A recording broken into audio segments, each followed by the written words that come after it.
gagawin? My sister, she's healthy, she's beautiful, but she's not a teenager. If she had a heart attack, anong gagawin nyo? Yung staff ko na legal, hindi political yung mga yon. Di marunong sa politika. They just joined me this term. Traumatized silang lahat. Sabihin nyo may mali na mag-warning shot. Sige na po, may mali. So ang sagot po ng NBI, kung may mali ang Senado, barilin ang mga Senado. Kayo po sa minority, mas importante sa inyo ang 2028, mas importante sa inyo ang Senate presidency, kaso sa buhay ng mga kasamahan nyo. O sige, tanggapin ko na yun. Tanggapin ko na kung meron utak pulbura, meron din utak politiko, but you're willing to see the Senate that way, and you're willing to join the narrative, to flip the narrative, to say that since I got there, magulo ang Senate. Why? Kailan naging crime ang magpalit ng Senate President? Sino ba nagpapasok ng NBI kaya nagkagulo nung Monday? Hindi ba si Senator Soto? O, sino ba nagpadala ng NBI nung Wednesday kaya nagkagulo? Hindi ba si Director Matibag? Sino nag-utos sa kanya? I believe the President told him to stand down. But anyone below the President could have said, no, ako sundin mo, tumuloy kayo doon. He could have called me and told me na huwag kayong maalarma, nandyan. When my sister called, ano sinabi niya? When Senator Loren, he kept on denying. Nung sinabi ng sister ko from the back, kasi hindi na namin malaman nangyayari, do your job. Pinagsisigawan yung sister ko na huwag mo akong sigawan. Yan po ang response ng ating NBI director nung akala niya, nung nalaman niya na under attack ang Senado. Hindi niya sinabing, ma'am, susugod, ma'am, titignan na, ma'am, pupull outin, ma'am, tatawagin namin ng DND, ma'am, tatawagan namin. Hindi. Ang sinabi niya, huwag kayong sisigawan. So mga kababayan, kung tumawag kayo ng 911 at sinabi yung nilulusob ng mga bahay niyo, may mga armado na puputukan, at ang sabihin ng taga 911 sa inyo, huwag niyo ako sigawan, ano po mararamdaman niyo? So, I have held back emotions. I have tried to answer as much as I can. I have a narration of facts. I have the videos. I could have made accusations yesterday sa harap ng media. They know what really happened. But I didn't. Why? Because our country is in several crises right now. The crisis brought by the oil shock. So I want the 5 or 7 bills that can help us. Tinawagan pa ho ako ng DepDev, yung dating NEDA na secretary, kasi biglang kinancel ang LEDAC sa Tuesday at sabi ko, willing ba akong ituloy? Ikaw, willing po, dahil napaka-importante to. At sabi niya may i-discuss na new taxes na importante. Sabi ko, willing to listen. O yung pala, sinasabi ng mga kasamahan namin, kinakausap at tinatawagan at yung iba'y tinatakot dahil kailangan daw magpalit ng Senate President sa Monday. Politika na po yun, isang tabi natin yun. Let's go back to the main issue. The integrity of the Senate. The President used to be a senator. He understands this. That's why he went on national TV. I believe that's why he called. Because he wants to make sure we know in the Senate that he will not allow that. Pasensya na po sa mga kaibigan, mga kakampi sa DDS. I take that po, yung sinabi ng Presidente, I assume good faith. I assume that when I am told as Senate President and when the President speaks, he is speaking truth. Ang problema is he being told the truth. Is Matibag and others under him telling him the truth, or do they have their own agenda for 2028 and they have their own agenda for the Senate presidency? Lastly, I may leave anytime. They can remove me. I can even be gone as senator. I mean, I've reached the pinnacle, I think, of my career.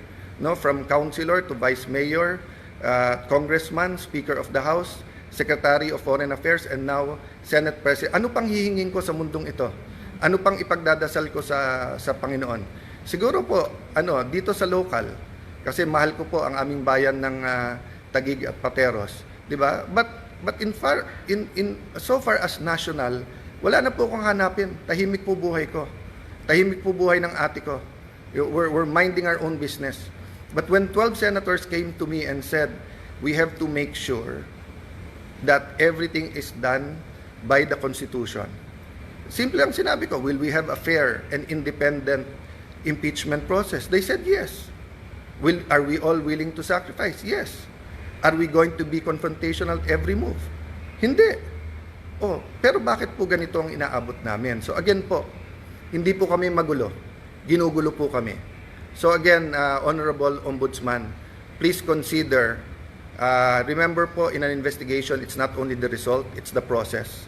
So there will be no independent investigation while the NBI officials hindi lang po yung director, yung pong head ng transnational crimes, kasi yung po ang tinuturo ng kanilang confidential agent. Hanggang hindi po sila sinususpend, tapos ang sinususpend po ng sa Senate.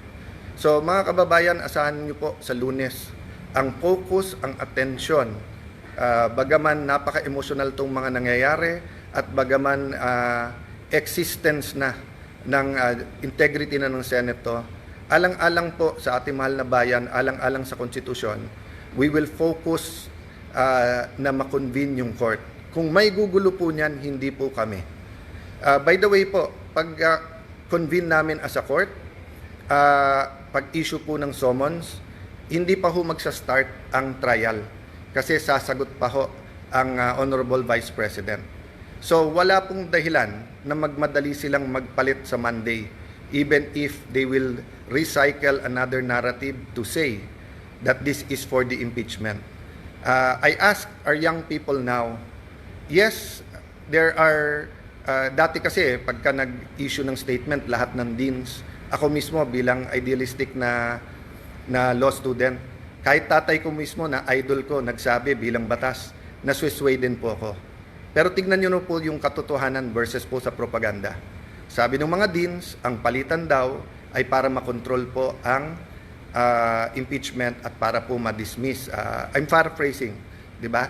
Or whatever you call it, whatever word you use it. Hindi po. In fact, mas mabilis pa ho kaming kumilos. Kasi pwede pong Thursday na namin check-in, lahat ng annexes, etc. Kasi nagkagulo sa Senate ng Wednesday night. But hindi po. I think the very professional Senate Secretariat, despite yung buong gulo, tuloy-tuloy po. Tuloy-tuloy po yon. So again po, you want an independent investigation, go ahead po. Pero delikado po kung ano magiging katotohanan because ang katotohanan po, ang Senado ang ginugulo. We will keep you updated. Again, we have all the facts. Sa mga matitinik na reporters na may mga tanong na pointed, I'm talking about outside the Senate kasi inside the Senate nakapagtanong naman sila. We're ready to answer all of the questions. We just wanted everyone, to not have a national trauma about a news that inaatake